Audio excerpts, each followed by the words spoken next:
Oh yeah, Yeah. I know what you're talking about. I don't remember the name of it though. But I have a student, and we've been learning a lot of Limp Bizkit lately. Yeah. So yeah, it's fun to play.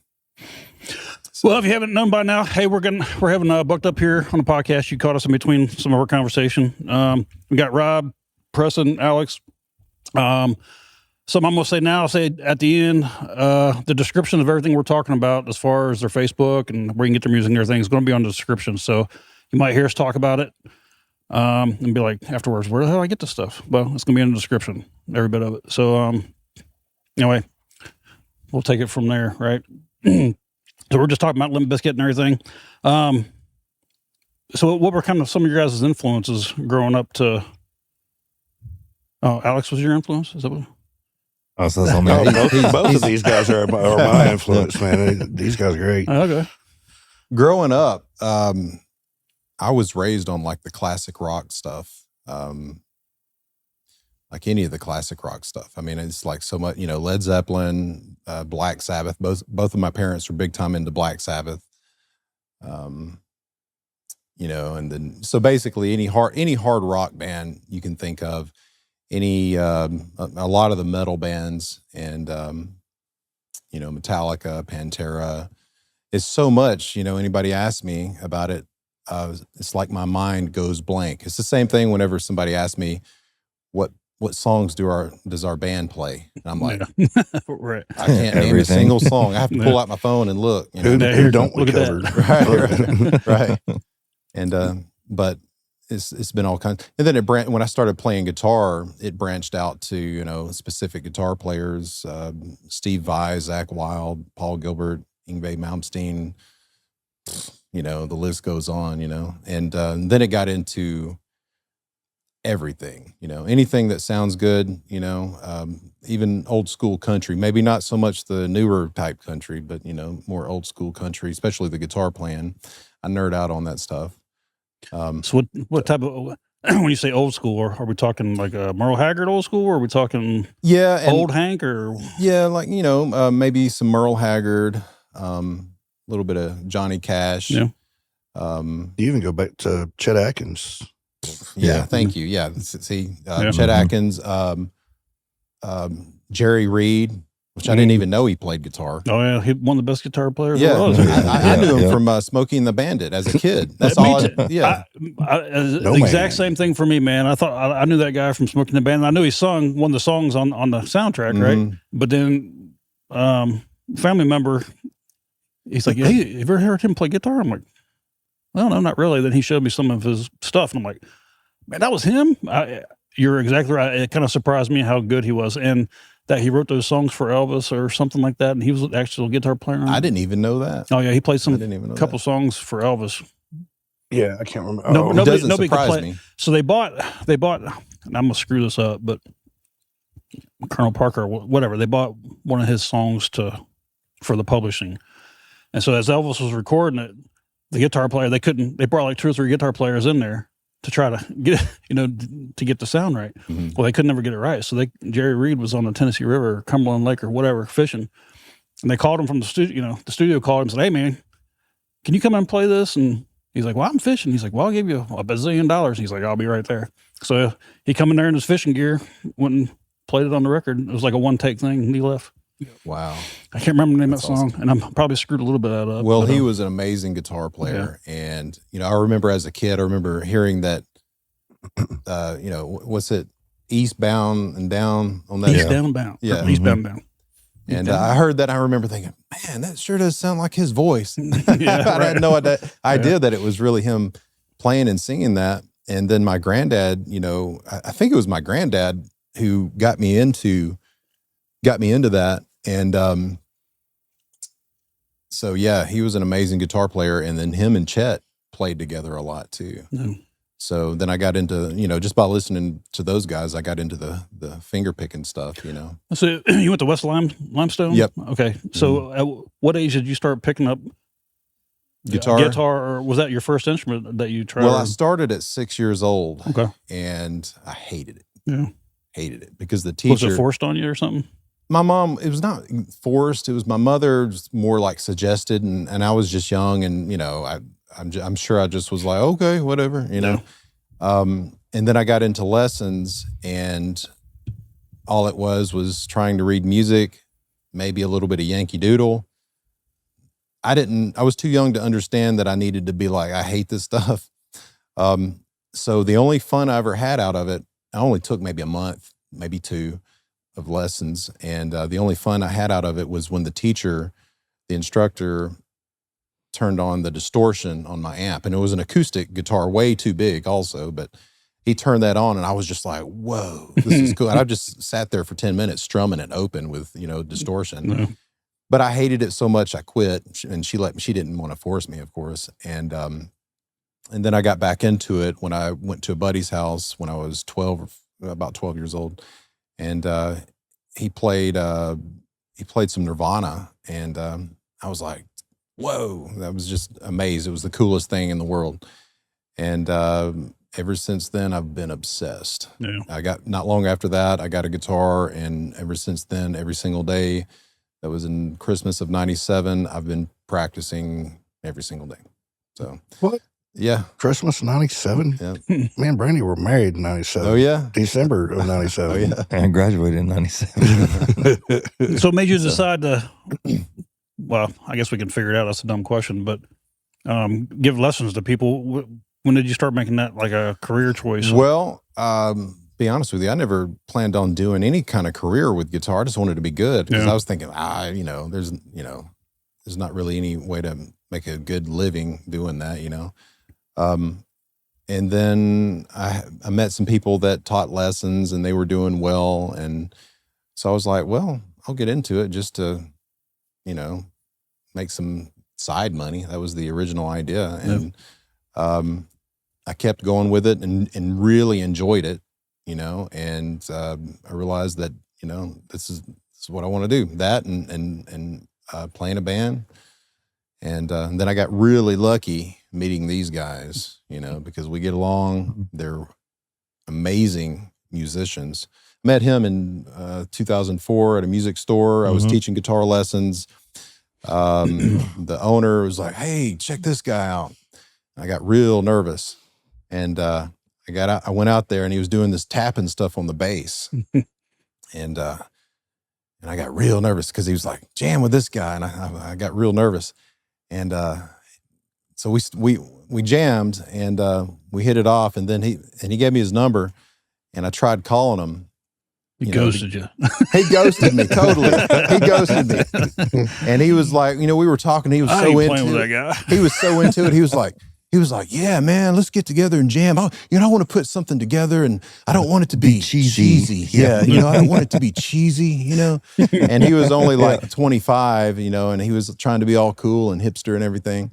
And that's before hipster. Yeah. Hipster, yeah. Right. And so I'd call him and it would always go to voicemail. Eventually, though, after calling him, over and over, he answered my call and we started jamming and then... Well, can we pause there for a second? Was you getting the voicemails or do you just not... Man, I don't even really remember, man. It's been so long ago. But yeah, when I do remember that first time I walked in there and the guy came in and he's like, man, I got this guitar player back here. You got to see, man. You got to see him. So he came out. We jammed on this little 2-handed tapping jam that I had come up with. And it was super cool, man. And well, I guess I'm just wondering, if you had a good time, was you getting the voicemails? Well, I just didn't respond, or do I'm not even sure I left voicemails because I might have been too nervous. Gotcha. Okay. I was like, my name is. I was only like 19 years old. Yeah, I was like, who's this guy I was a nervous guy. Yeah, I get it. But yeah, we started jamming, and we played with several people and had a great time. And then years down the road, for this show that we had scheduled, we needed a drummer, and I had heard him play. Yeah, I didn't know him really. Maybe I met him once or twice, but couple times, yeah. Yeah, but we didn't really know each other. But I'd heard him play in several bands, and I remember thinking, man, he never messes up.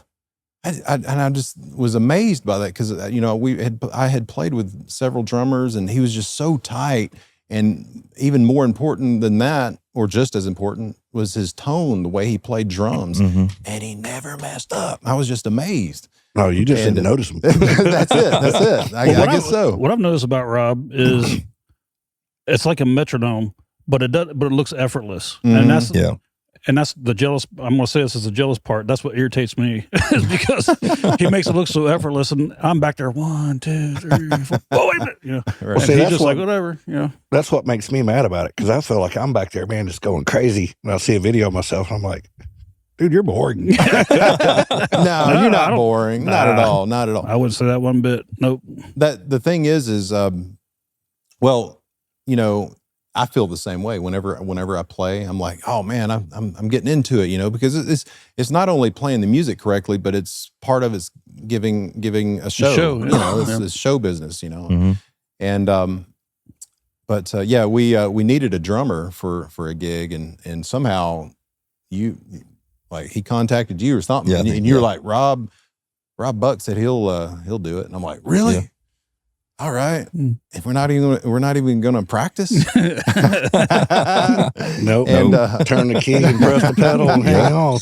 we got up there, and I was a tad nervous because I'd never done that before. I knew he was good though. I knew he was good. I was like, "Oh, this is gonna be interesting." Hey, we played Master Puppets that night too. Yeah, man. yeah, Really? And, Yeah.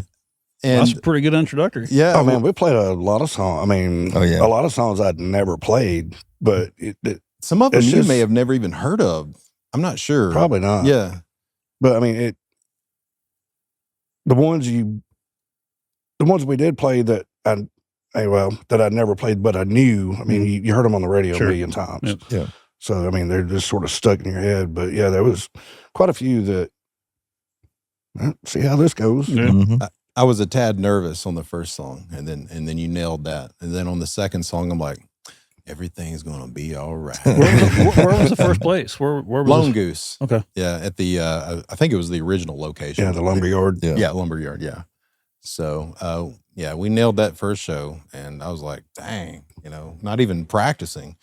And a few times I remember on Brain Damage that we used to play when it went into Oh clips yeah, I at the screwed end of that it. all up. I know, but you were so good at because I'd look at you and you had this look of you're going to figure this out, and he nailed it whenever it went into the 3/4. I think Yeah. it's 3/4 that it goes into, and the recovery was like you couldn't even tell. I was Yeah. like, Oh, you can tell, but but You know, yeah, we that was did- awesome.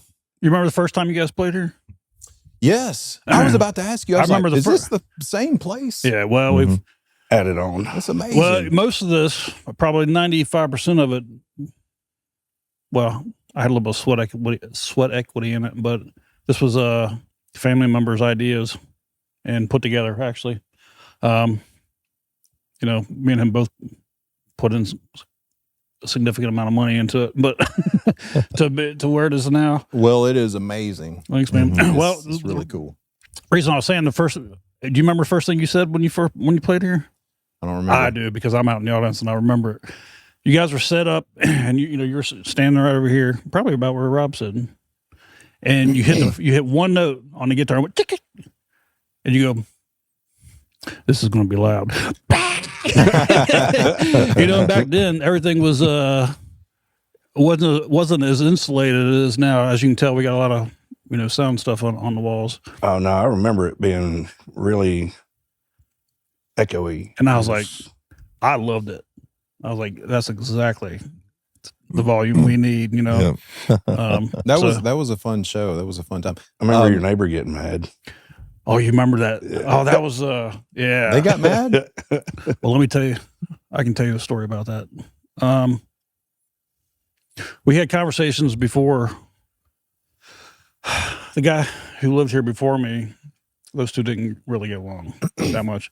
And I think I kind of took over the role of his beating Matt. Well, he didn't know me. And so I, as a friendly neighbor, I went and I told all the neighbors that I didn't know. And it was probably one of the first, I think you guys were one of the first guys that we had here. And so I went and told everybody, hey, here's my cell number. If it's too loud for you or whatever, give me a call. I said, well, we'll turn it down. I don't want to be a nuisance, but if you all want to come over, more than welcome.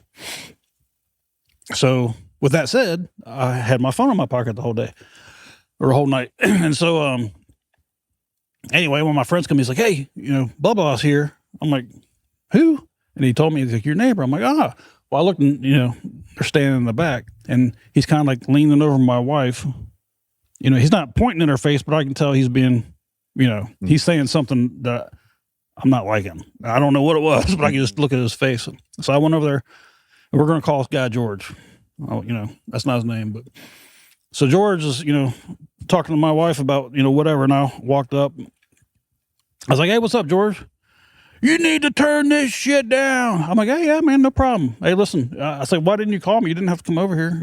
I mean, you can join if you want. I said, but you should just call me. We will turn it. Well, I'm telling you right now, you need to turn it. I'm like, George, I got it. No problem. I mean, we're going to turn it down. Well, I'm just telling you right now, you need to turn it. I'm like, now you need to get out of my house. I was like, you need to get your stuff and get out. I said, we're going to turn it down. Well, I'm just telling you, you need it. And he kept on. I'm like, George, it's best for you to get out of here. I said, I'm going to turn it down. Leave right now. I said, this ain't going to go good for you. And he ended up leaving. But then we turned it up after he left because he approached it all wrong. Well, it's in the country, so. Yeah. Well, and there's ways of going about stuff doing that, I just get it. life in general, man. I mean, if you need something from somebody, don't come at them sideways. Yeah. Now, if I wouldn't have said nothing to anybody and I just, opened it all up and I said, I don't give a shit what y'all think, that'd been one thing. Right. But I went around to everybody. I gave my personal number, my cell number, All you had to do was text and say, turn your shit down. Hey, man, we're bugging the neighbors. We can't turn it down.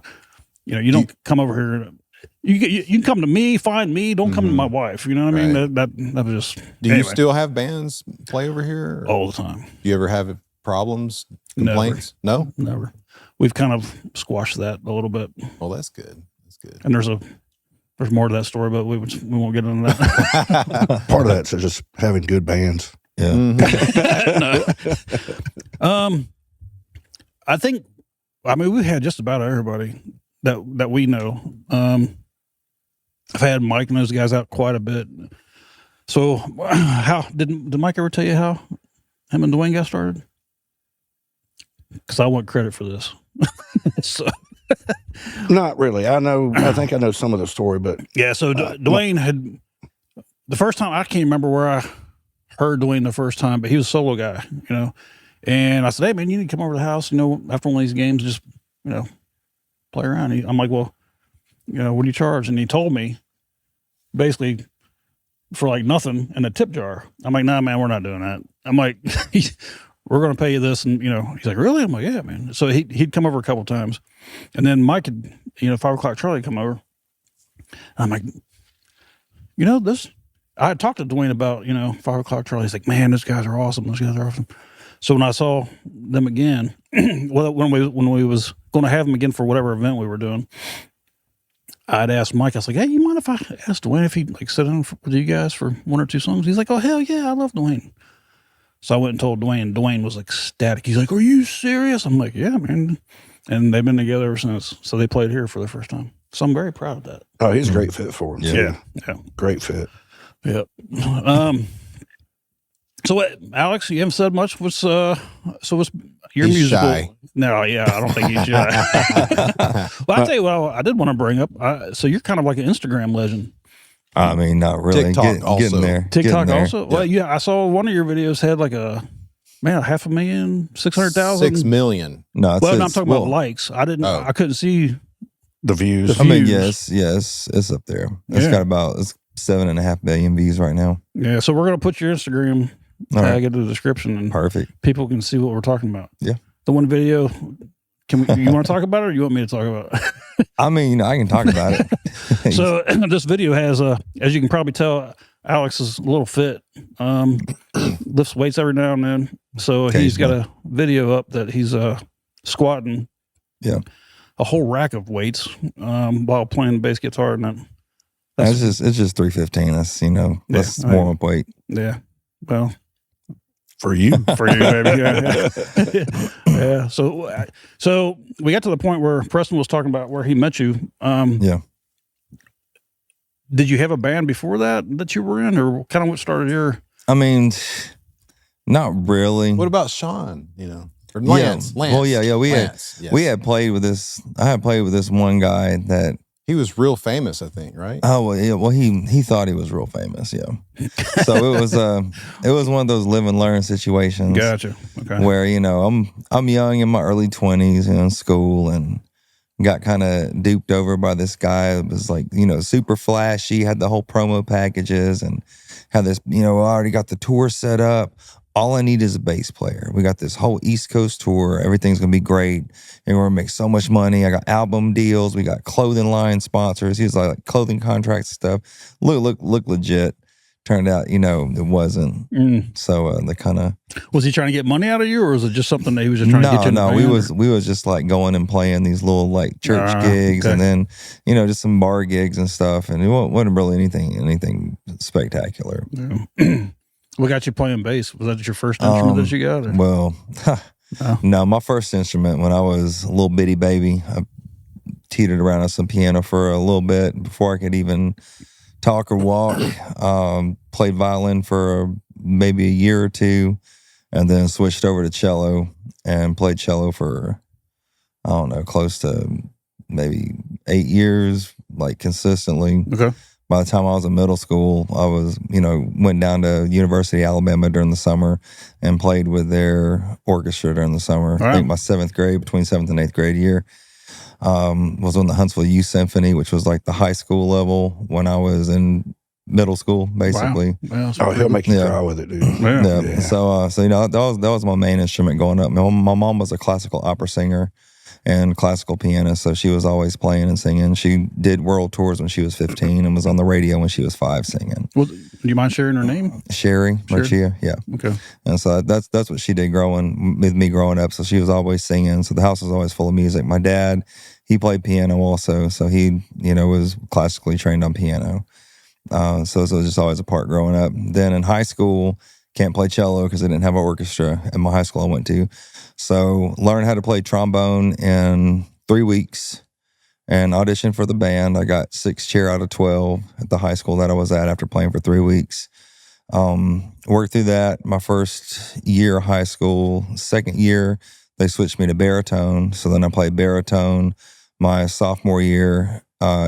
Junior year, I switched to tuba and then played tuba junior and senior year. And then I picked up bass kind of my sophomore year of high school.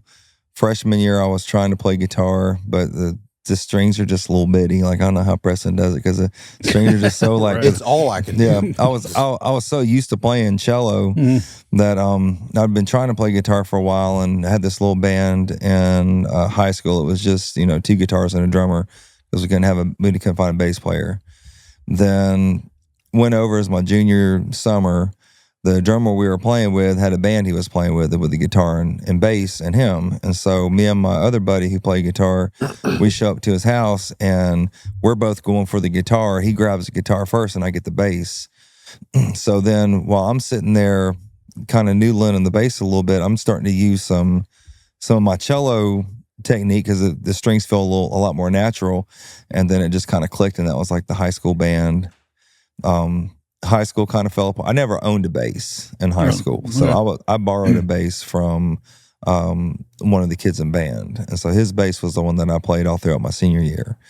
So he comes in after senior year's over, takes his bass back, and then I don't have a bass. Yeah. So Where was you in high school at? Huntsville High School. Huntsville, okay. Yeah. And didn't play bass for a while, and then, started up in college. Didn't even play music for about 2 years, and then bought a bass from one of my buddies I went to high school with, and kind of started messing around with that. And I was over at one of my buddies' houses, and they were watching this Bella Fleck and the Flecktones live at the Quick I don't know if you've seen that one before, man. It's fantastic. So that's when I got introduced to Victor Wooten. Okay. And I saw Victor Wooten playing all this stuff, and I was watching him play, and I was like, yeah, that's really cool. I like his whole style. And then when I'm like, hey, you gotta check out this, and he did this like Amazing Grace with the harmonics. And I saw it, and I was like, he's like, oh yeah, this is so cool. This is so complex. This is like greatest thing ever. And I was kind of looking at it, thinking, I was like, man, I think I could do that. Yeah. So then I, got my bass, and I didn't even have a bass amp at this time. I was playing my bass through my old guitar amp that I had got my freshman year of high school. So I'm playing my bass through the guitar amp, like, working on my tapping, working on my harmonics, and just every single day playing on this just like piece of garbage bass. So finally, I had been in a car accident, a few years prior. So I finally got my settlement from that, and used my extra money that I had to buy the bass that I play now. Okay. I went to Railroad Bazaar. It was where the old Circuit City used to be in Huntsville, if y'all are old school like that. And Preston remembers that Railroad Bazaar. I barely remember. Barely. He's still young. So I go to this Railroad Bazaar. I see this bass, and it's like, solid neck through. I was like, yeah, that's the bass right there. And this SWR amp. So like I dumped all the extra cash that I had and bought that bass and bought that amp, and it was the perfect. It's still my main bass that I play today. I've bought 15, 20 basses since then, trying to find like a good second in command, but it just nothing's like that one that I'm playing now. And then started getting a little better, because when you're not playing on a garbage instrument, you're able to kind of refine some techniques, and got a little bit better and ran into this guy, and then like the rest is history, because it just, I don't know, it's like I played with a bunch of folks, but it's like when you get around certain people that you don't have to talk to when you're playing, you just kind of like get the look, and that look and that vibe, like, are we going to change? Like, if I mess up, which I mess up a lot, and Rob's able to flip the beat, I'll be totally off beat, and then I'll see Rob, he'll do this like weird little fill thing, and then you can't even tell that he's flipping the beat to get back where I'm getting off, or press on here, but I'm just laughing because I'm amazed how good you are at doing that. Like Devil Went Down to Georgia. Yeah. When we play that song, he gets the rhythm off on the verse, where it's like exactly flipped, in the wrong way. One beat off. Yeah. One beat off. And then you just somehow in the middle just fix it. It's from the days of and I'm sure you'll understand this, like ROTC high school, when you're not marching in time. Oh, half step? Yep, half step. Yep. That's amazing, though. Yeah, it is. It really is.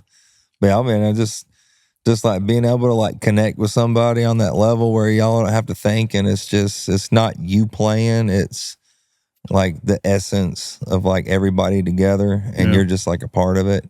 There's nothing more magical than doing that. Yeah. Either. Well, it breaks a lot of bands up, obviously, is arguments about what you're going to do and how you're going to do and everything. So, no band has no arguments. So how do you guys go in it when you have disagreements? We have no arguments. Yeah. Really? Oh, that's like, cool. really? Yeah. Well, I don't mean arguments as, hey, kiss my ass. I'm saying any kind of beef. Yeah. We never really. It's, if I want to do something and they don't want to do it, or one person don't wants to do it, we don't force it on each other. Yeah. I mean, we all work together as a team, and if you don't like that song, cool, pick another one. Yeah, we got plenty to pick from. Right. Yeah. Even doing original stuff in the studio, hey, check out this idea. Okay. Well, I don't like that. Okay. Well, check this out. Check this one out. Yeah. And the suggestions are, very welcome. Any kind of recommendations are and a lot of times, half the time they, Alex comes up with the coolest ideas. He comes up with the like we were recording this song that we're working on right now in the studio. And you're Clearwater? Clearwave. Yeah. Clearwave. In Decatur. Yep. Jeremy Stevens. Yep. Okay. And he changed the kick drum part, and I would have never thought about it to change it like that. And it's going to end up sounding way cooler. And it's easier to play too. No, now you know why I changed it. But it sounds getting old sucks, man. If it's easier and it sounds better, win-win. And it's the same thing with like guitar. There's certain ideas and licks that I do, and I'll change it because it's easier and it sounds better. I mean, why wouldn't you do that? So. Sometimes you can make one note sound like a million, but you can't make a million sound like one great one. Mm-hmm. Yeah. got to put the emotion and the feeling behind it. Sure. So you guys do a cover of Sober, and it's posted. I can't remember Facebook or where it was, but that was an amazing cover. That's a fun song. That was at Mars, wasn't it? Was it? That was in the studio, I think, right? I think it looked like a studio version. It was when we recorded it in the studio. Yeah. How much? So I know you had the original song that you guys were doing, the one we're talking about. Where can we go to get all your original stuff, or even Spotify, Apple, anywhere you can stream music? So on Spotify, it's the same Bucked Up. Well, this is my solo project, Okay. Preston Black. So you just search Preston Black. Preston Black. Okay. And these guys helped me a lot on that, like immensely. They've helped me on that. So yeah. Well, where you can go see a lot of their stuff is to contact them. I guess generally the Facebook page is Bucked Up, is BUCK''D up. We also have Instagram. Instagram. Instagram. Yeah. We got you. Kind of like instant coffee. Or, Yeah. So if like somebody wants to book you, where would you like them to go as far as to get a hold of Facebook, you? Instagram's good. And what's the Instagram name? Bucked Up Band. It's all the same. Yeah. Okay. Just BUCKDUP Band. Okay. All one word. Yeah. No apostrophe. Nope. No You can't put apostrophe. Yeah, you can't do apostrophes. You don't know that, man? Come on. I didn't know that. I didn't know that either. I was just playing it. I know my tag doesn't have an apostrophe on it, neither does his. Yeah, we got matching license plates. Okay. It says Bucked Up. Yeah. Well, how do you do that? I live in Tennessee. He lives in Alabama. Yep. I'm trying to figure out how to do the same thing in a different way. We Put get a dash or something in there, like or just register your car in Mississippi. Go buy you a piece of property. Right. Put your mailbox on it. Yeah. Hey, let's take a quick little break here. I'm gonna get filled back up, and then we'll get back at it. Sound good? All right. Yep. Sounds good. Hey, don't go anywhere. Please like and subscribe. So we've been back for a while. Man, where do we even start from there? How do we get back to that? You're gonna have to tell that story all over again. Just for the audience, a lot of times we have these podcasts where we take several breaks. Sometimes you can tell, sometimes you can't. But some of the most interesting conversations we have are on the breaks. And when we get back, I try to bring those out, and half of them I forget because I get on a different conversation. So we wanted to make sure before we even go anywhere that we talk about what we were just talking about with you. Well, I've always liked cooking. Yeah, right. That is not what we were talking about. So your dad, your parents, Yeah. Your dad in particular, we're talking about, spoke 10 different languages or something. Yeah. What languages did he speak? By the way? Well, he so it was always fun growing up because he would be on the phone and have these folks from like all over the world. He had an international peace organization that he started, the International Association of Educators for World Peace. He started like back in the late 60s. So he would always have these folks from all over the world calling in different languages. So I'm not claiming that I speak tons and tons of languages, but I know enough phrases and enough languages for when they would call and they would ask for him, I could recognize what language it was in, and I would be able to like at least communicate back to them, like, hold on for a second, and then go get him. Yeah. And he would be on the phone talking to people and then hand me the phone to listen as the person is like talking to him, but I'm like, and so I would listen to him and they would be talking in, Italian or, Spanish or Maltese or French or German or something like that. And then he let me listen, and then he'd get back on the phone, and he would be talking to somebody on the phone Italian, and somebody would click over, and then he would click over and be talking in, German to the next person, and then click back over to the person in Italian and talk to them. And so it was just normal for me growing up. But I know he, English, Maltese, he never spoke to me in English until I was in my 20s. Really? He only spoke to me in Maltese growing up. He spoke to everybody else in English except me. So that was kind of like our little secret language, I guess, because... Do you know how to speak that? Yeah. Let's... Förståmak hjälper. Moren hästar förståmak. Do we got to beep that out? Yeah. I have no idea. If my cousin Hadrian or Brian or Simon or any of their kids are watching, yeah. You might need put the earphones on. Yeah. And actually, Hadrian's the one that taught me those phrases. So your dad didn't do that? No. You don't speak fluent, though, that stuff? I can understand a lot because I can hear it and recognize it faster than I can... But you could get by and speak it? Like if you were in the population? Could you So get by? it's weird the way that worked growing up because I could hear it and understand everything 100% like you were talking to me in English. But then when I have to think of the words and speak it, it's harder for my brain to process because I'm having to translate the English in my head into Maltese as I'm speaking it. Because it's just because my dad always talked to me in Maltese, so I would just respond to him in English. I understand exactly what you're talking about. You know, being in the military, going to the different countries I was at, I understood a lot of German. Yeah. But to talk to him, it was just, it's exactly what you're saying. Yeah. You know, how do I say that? You know, and probably I didn't know it, but when they were saying it, it's just like phraseology and, you know, how they're looking and what they're looking at, you can kind of tell what they're talking about already. Yeah. And you kind of just like pick up what the words are from how their movements are, I guess. Yeah, their mannerisms, hand signals. And When they go like this, you know what they're talking about. You know, Well, is that universal? That's universal? It is universal. So that reminded me of a really funny one. So I was, that sounds so crazy. We were in Turkey when I had just graduated high school, and I was one of the guest speakers at this big international peace conference that my dad was giving. And you were in high school. Yeah, well, I just graduated. That's a pretty big crowd. The funny part was that everybody that was participating in this conference were all like, you know, college professors and big dignitaries. So they didn't know. They just thought that, you know, Dr. Murchia is bringing his son. So they had my name tag, and it had, you know, Dr. Alexander Murchia on it. So my dad was making this big joke because like the little badge I was wearing said like Dr. Murchia, and like on my thing was like doctor, like they thought that was like a big deal.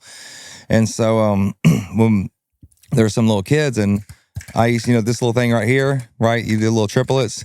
So that was a little something that, you know, we just did as kids because it was like you get the little triplet beat, how fast you can do it. And so there was this girl there with a little brother. You know, I was doing this, and he was kind of looking at me all funny. So I was like showing him how to do that, right? You know, 1, 2, 3, right? Unbeknownst to me, Oh no. that in Turkey is equivalent to flicking the bird. Yeah. So the kid was looking at it because then his sister comes and she's like, no. I was like, what? She's like flipping through her book because she didn't speak any English. Yeah. She's like, bad. And I was like, oh, and then come to find out like that, yeah, that's not a thing that you do in Turkey. Yeah, you're lucky you still didn't you got your head. Yeah, I was like, okay. Oh, hey, so yeah, the place that we were staying at, they had the American flag flying up, but they had it upside down because they didn't know how to fly it correctly. Yeah. And we had all these armed guards and stuff out front that were like, you know, guarding around the perimeter. So one of the guys that was there was like this, like he was from, I think he might have been from South Korea, but he was like martial arts master. So he used to go out when they were doing the training with the soldiers, and he would just like mess with them, and he would always like try to tell them to hit him because he was one of those, you know, martial arts like top guru folks, and they would sit there and just be trying to swing and punch, and he's just like sitting there just barely moving, missing all of them, and nobody could hit him. And he was, you know, telling me these stories how he was going out every morning like training with them and stuff, and so that was just a little cool experience. Yeah. One little side note. Yeah. That wasn't a triplet. Yeah. Triplet. But like, okay, do it with this beat.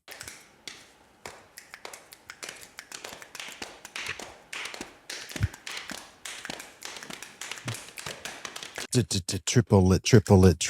There we go.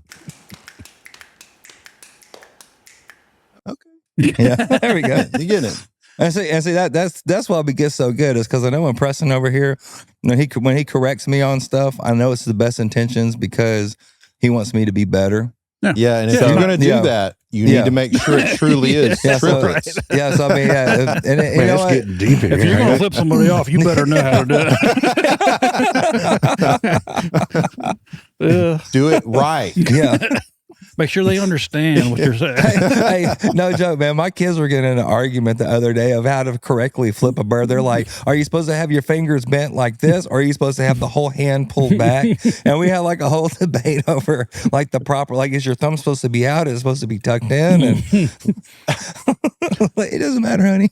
So one of the stories we were talking about, I want to hear about the Dalai Lama staying at your place. So since my dad did all this international peace work and stuff, he got in with a lot of, you know, dignitaries from around the world. And there was this one gentleman, he was out of South Korea. His name was Master Sokyung Bo. He's also Dr. Sokyung Bo. And he was the leader of the Zen Buddhists, like the head of the Zen Buddhist out of South Korea. So, him and my dad were great correspondents. He was good friends with him. He was always, paying his way out to Korea to come and give talks. And so he came to Huntsville to see us one time, and like the news came out and did this big story on him. And he had some other folks that he also connected with. There was, I forgot exactly what sect of Buddhism he was in, but it was not like the Nepalese Dalai Lama that's, currently residing in like northern India because of the whole exile thing. But it was a different one from that one. But he had come over here, and this is when I was in my early 20s, right after my mom had passed.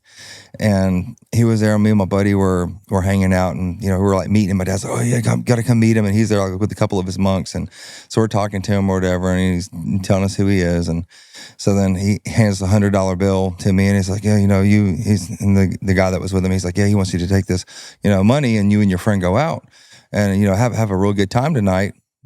And I was like, "Okay, great, thanks." And to me, this is a normal thing growing up because we always had like dignitaries, and whether it was like not the scam Nigerian kings, like the real ones. Right, yeah. Like we'd like have, real folks like come over and visit, or he was going, because he had like an honorary king thing in Nigeria, and I got the whole little Nigerian robe and stuff at the house that was given to him back in, I think, very early 70s, maybe 71, 72, that he got when he was there. But so we're out, and me and my buddy, and he's like telling all these girls at the club, he's like, "Yeah, he's got the Dalai Lama at his house." And then they're like looking at him like, that's like the corniest pickup line ever. Like, what's wrong with this guy? Like, this is so stupid sounding. Oh my God.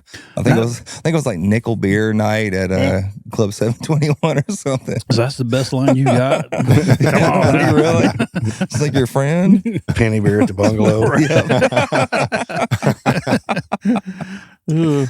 Hey, we were talking about messing up during the band and everything. So I want to hear what's your all's probably most embarrassing moment as a band, as far as you, not what happened in the crowd, but what happened with you guys playing together.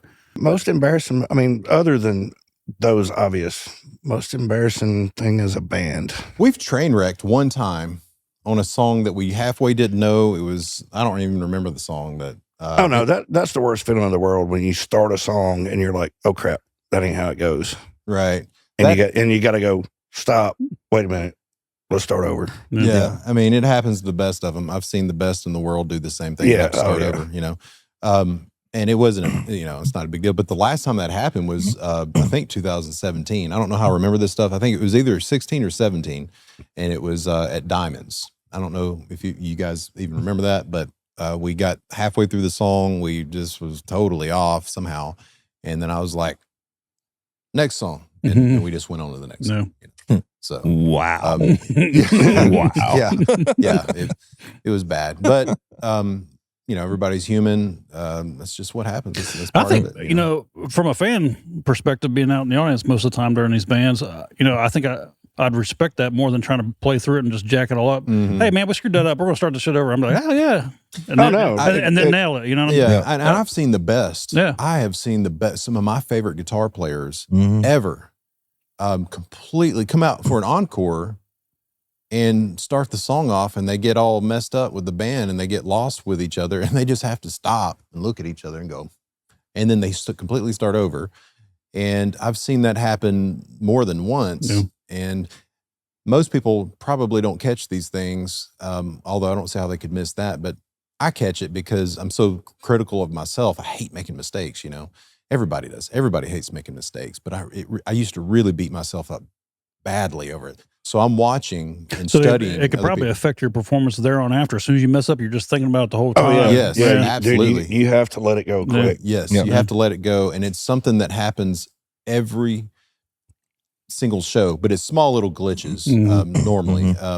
They're big to me because I don't even like those. But people listening, first of all, they don't care. No. Yeah. And second of all, they can't, they can't tell because, I'll mention to people, that are watching, did you see that mistake I made? And they're like, "What? You made a mistake?" And I'm like, "Yeah, I messed up," I played some of my worst shows and people come up, "Oh, that was awesome." Yeah. It's amazing. Like, dude, you weren't hearing what I was hearing. Yeah. It's amazing how that works out. But I've seen some of the best guitar players, and musicians totally train wreck.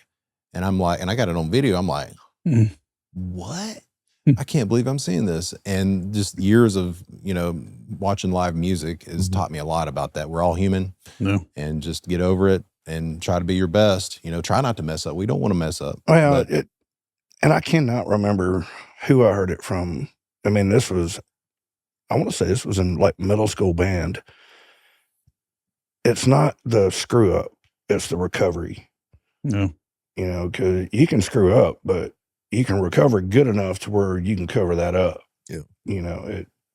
Don't worry about screw up, just recover. You definitely listened to that lesson because your recoveries are pretty good. But something I remember from that time that you guys played here. I don't even know if it was here. I might be messing stuff up here, but I sat in and played a song, and then you're like, "You stay there, you stay there." I'm like, "No, no." And then I think we played like 4 or 5 songs together. I think Do you remember here. that? Was that here? Yeah, I think it was here. It probably wouldn't have done it like at a real show. But yeah, that's pretty cool. And I've always we'll have all kind of people show up sometimes, and just get people up and play.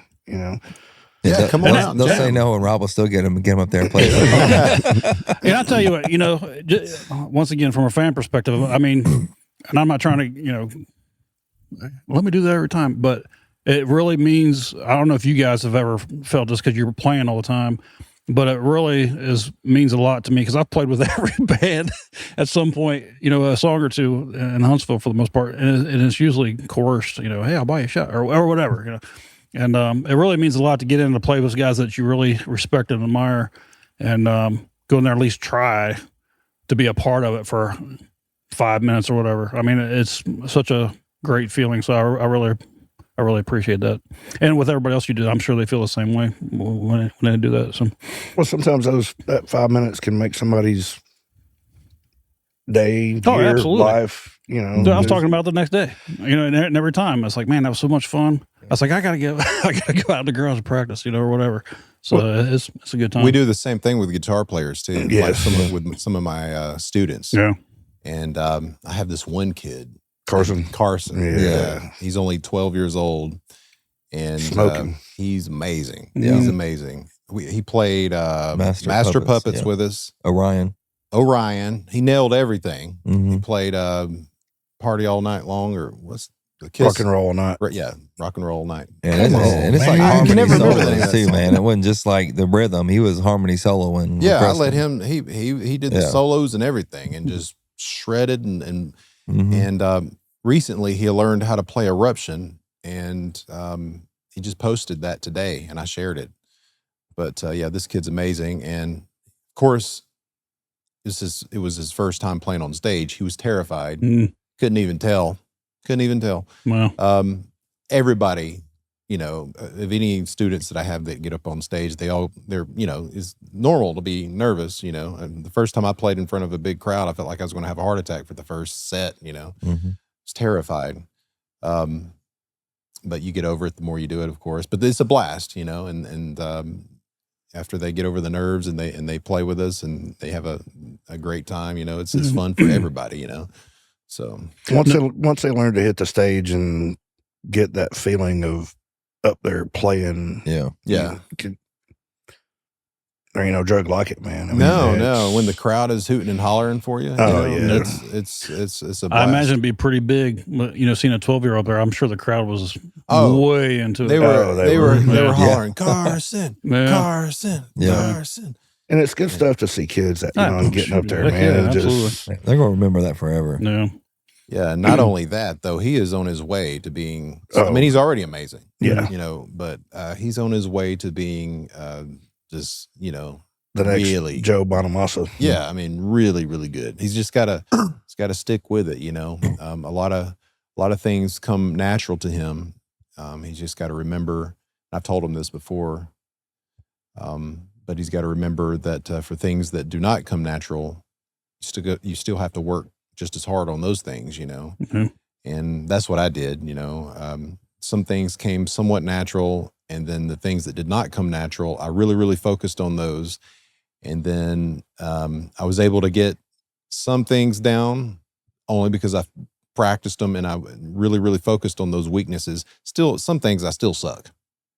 But I just don't play those things. Oh yeah, don't ask me to play a blast beat. Right. Yeah, no. Right. So in the field I was in, I was a somewhat theater instructor in the field I was in, and I went to the place to teach, and I went there on purpose. I'd actually asked to go there to do it because when I was taught, I had some great guys that taught me, and I wanted to be able to do that, to go back and, get that feeling of accomplishment or whatever. So I imagine with you, as many people that you help and get through, I'm sure that's a pretty good feeling for you to have that kid up on the stage and be like, man, this kid was good when I got him, or I don't know if he was or not, but look at him now. I had a little bit of part of that. Right. Yeah, it does feel good. It does feel good. At the same time, though, I don't want to be the instructor that is like, I showed him everything he knows. It's me.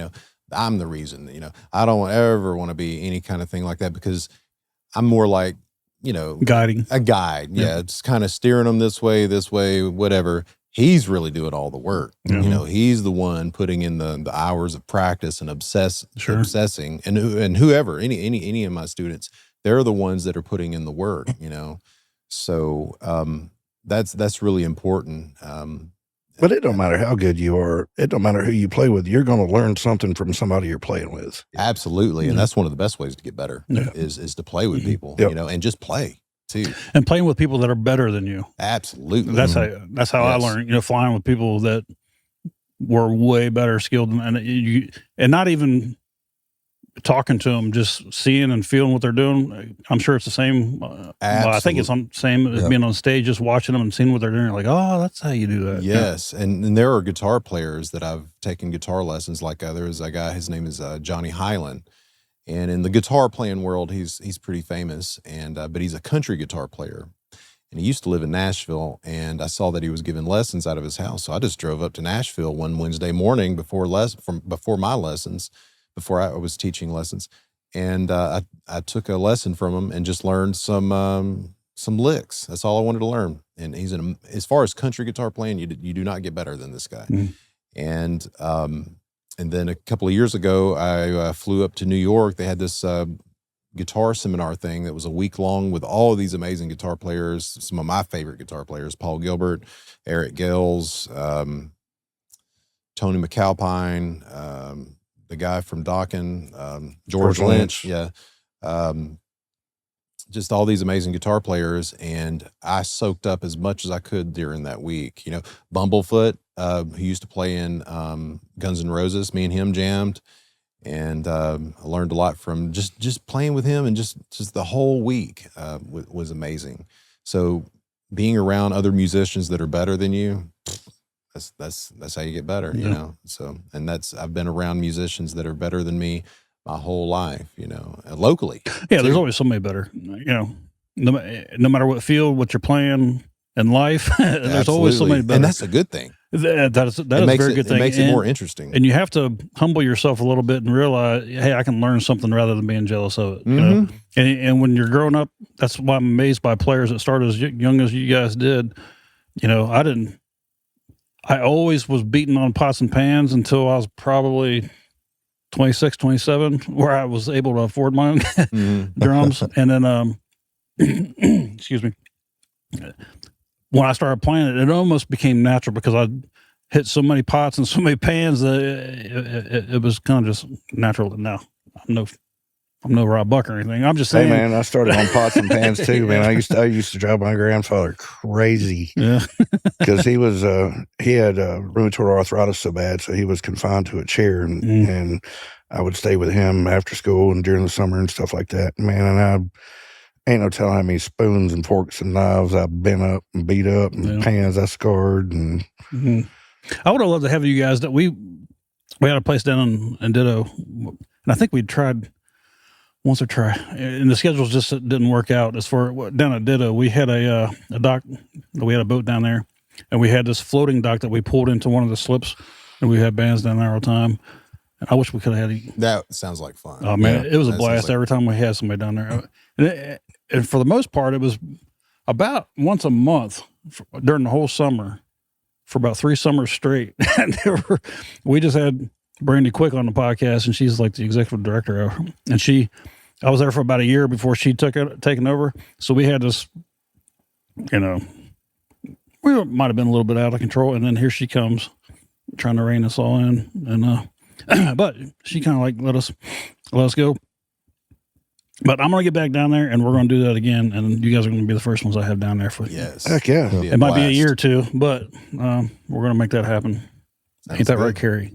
So It's a date. yeah.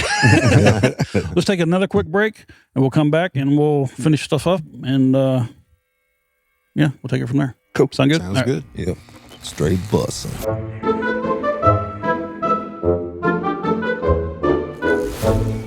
Me again. All right, we're back. We're all drained and filling back up. Mm-hmm. So here we go.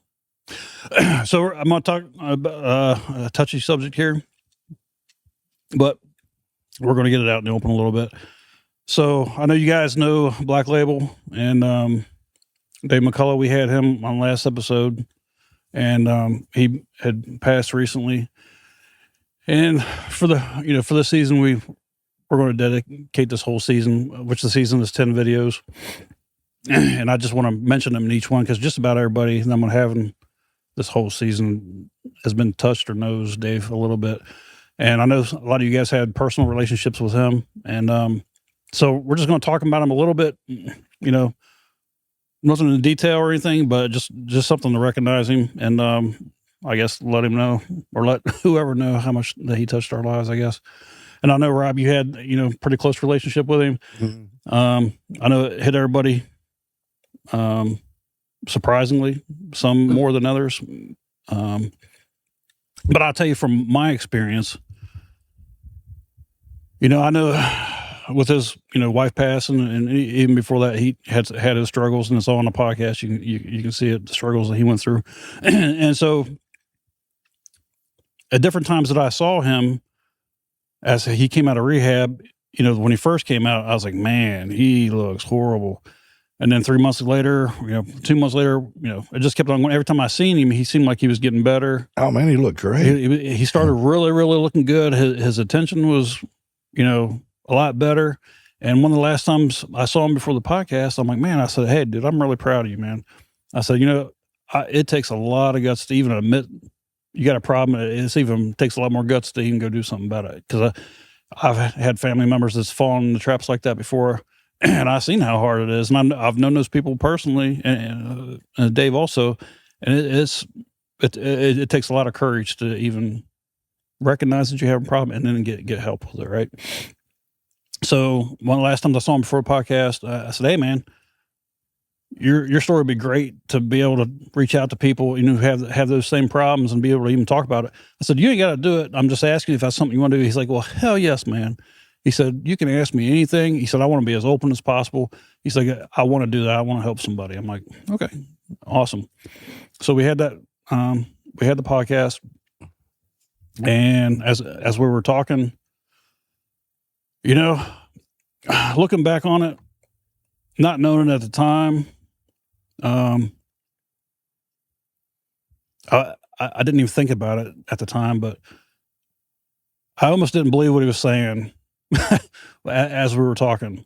He looked a hell of a lot better, and I felt that he was doing better, and I believed it. And but I was wrong. And so I felt real guilty. I almost didn't continue this podcast because of it, because I didn't want to have any kind of part of bringing somebody else down. And I thought maybe, when he was talking about it, he may have went back and looked at it and was like, man, I shouldn't have done that. I shouldn't have, or whatever. So I felt really guilty about that for a while. And where I'm at now is that's a story that needs to be told. And he was a great dude. And he had his trials and tribulations like we all do. And he tried to get help with it. And you can't fault anybody for that. So, and I think he did a really good job of coming out and saying, I need help. Yeah. And it took quite a few of us to encourage him to sort of keep moving forward on that little bit. But I mean, he went and done it, and I would have never really had any doubts on that whatsoever.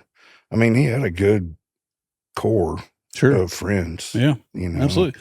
Yeah, I mean, it's hard to find anybody here in that industry and not know Dave McCullough, right? I mean, I haven't met anybody in any band that I've talked to that didn't know him or liked him or the whole band for that matter, let alone him. So I had a heart of gold, man. He'd do anything for you. Yep.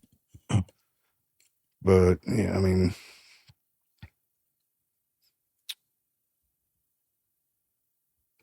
seeing what the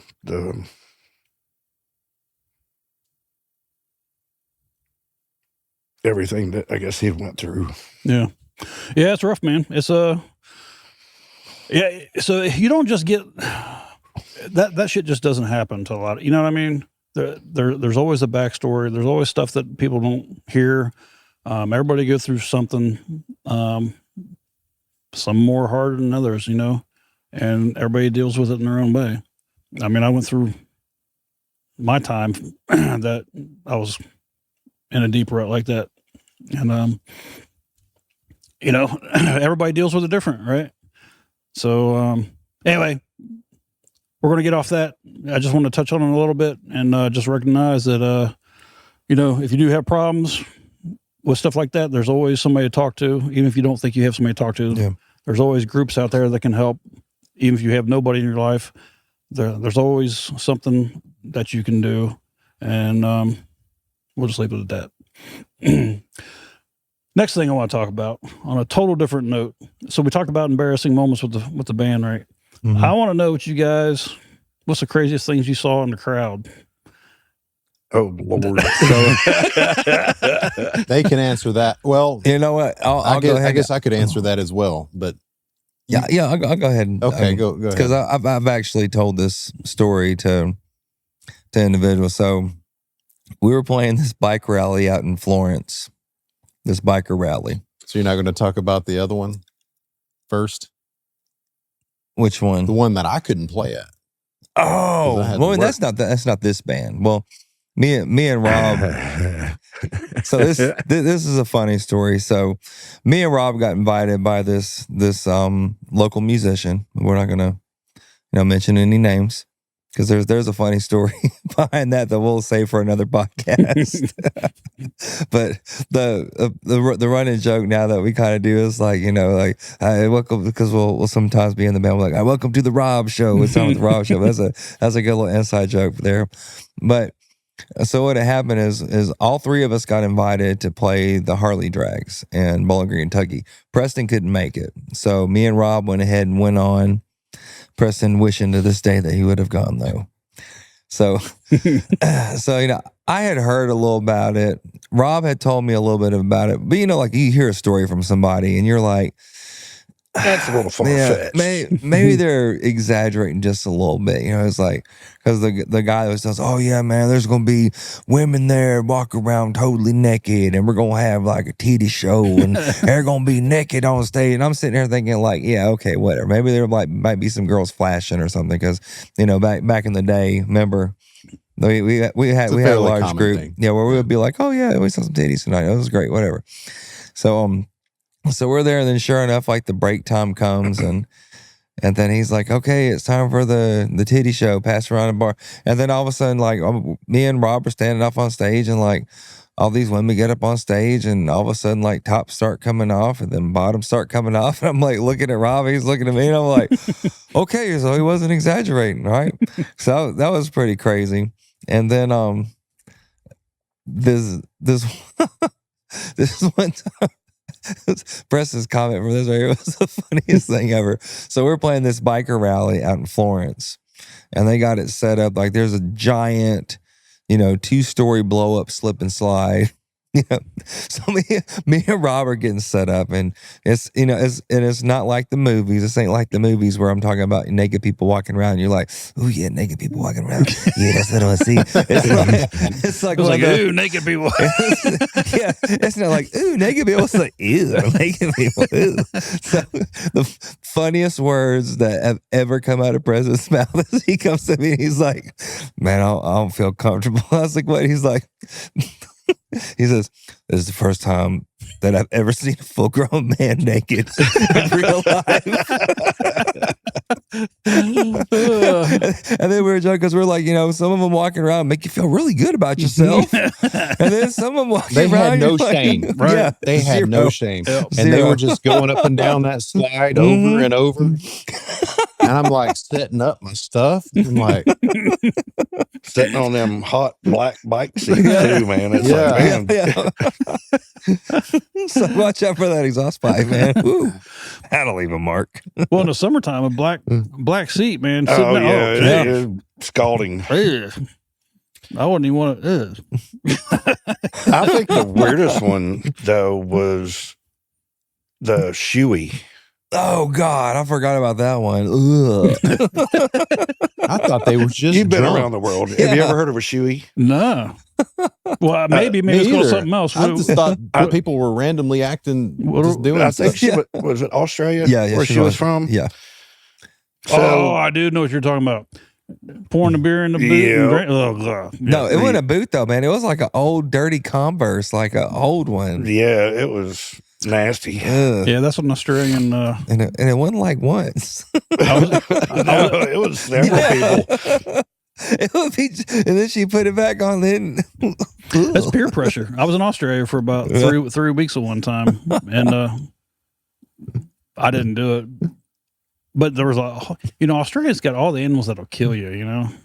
I mean, everything Crocodiles. all that.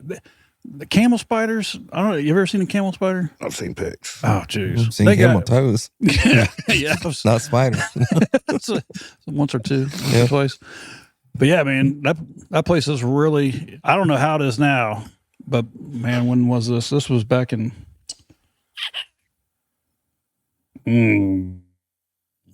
Way back in the 1900s. The little pause. I try to get my dementia straight in here. That's a sewer. 97-ish, 98 is when I was there. But we were at some port wherever, and then trained with the Australian Navy, I guess it was. This is when I was in the Marine Corps. And so they gave it, there was something, I can't remember what happened, but there was something wrong with the ammunition that we were getting. Whatever it was, but we had about a week and a half off, and they didn't know what to do with us. They were like, hey, as long as y'all behave, just Take an check. excursion. Yeah, take an excursion. So me and like 6 or 7 of my buddies were in like 2 or 3 cars, and we're like, we don't know where we're going. We're just driving, So we were driving. We must have been. We started off in Brisbane, and we started driving, and about 3 or 4 hours later, as you can imagine, a bunch of 20-year-old Marines in 3 cars, not much you have to be said on the trip there. But anyway, we got tired of driving, and we was like, hey, the first town we go to, we're going to find the bar, and we're just going to hang out for the night. So we go in this bar, and there were like 2 or 3 people there, but it was real sketchy. When you walked in, they were like, just like fucking pirates or something. And of course, we didn't care. So we're want to have a good time.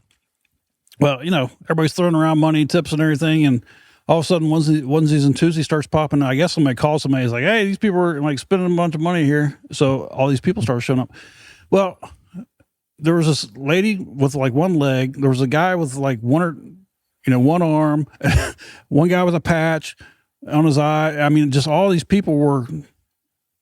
I hate to say it. I don't even know how to say it properly, but I wouldn't say normal. Pirates. Yeah, they were like The name of like Halftown or something like yes. It was like 3/4 of the people there in that bar had something going on, some of them mentally, you could just tell they wasn't really stable. I mean, it's Australia, right? It's Australia.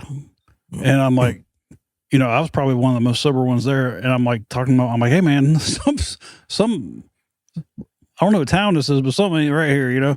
I'm like, there must be something like come get these guys at night and like tears them up, and it's like a big secret or some shit. But from the whole time I was in Australia, those guys, those people that were there were probably the nicest people I ever met. Mm-hmm. The most down to earth, I mean, friendliest, and then even not even just them. Everywhere I went, that whole place was extremely friendly. But back to what we were talking about, every bar that we visited, which was quite a few of them, you know, being a Marine back then. Mm-hmm. Every place that we went had I don't remember it being called shoey, but every one of them had people drinking out of people's boots and stuff like that, and I never participated. I'm like, I ain't doing that. It's the weirdest transition ever, or tradition, not tradition. Yeah. Transition. So, oh yeah, no, I'm not drinking out of somebody's boot. No, especially when I'm wearing it. I mean, if it was a new one, maybe, but no. Anyway, hey, is there anything that I haven't brought up that you guys want to talk about?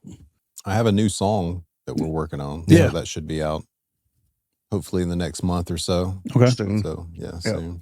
It's rocking. So we're about 3 weeks behind from the time that we film stuff. So it should be out. So it should be out. Yeah. So like I said at the very beginning of this, if you guys ain't got anything else, we're going to cut it off. You good? Yep. So like I said before at the beginning, everything we've talked about, if it has a link or whatever, it's going to be in the description. One of the first ones we're going to put up is where Preston, where you can go see his song, buy it, Spotify or wherever the link is. We'll post it on there. Thanks for tuning in, and we got more to come. And we're going to just say rest in peace to Dave McCullough on this one. And we're out. See you guys.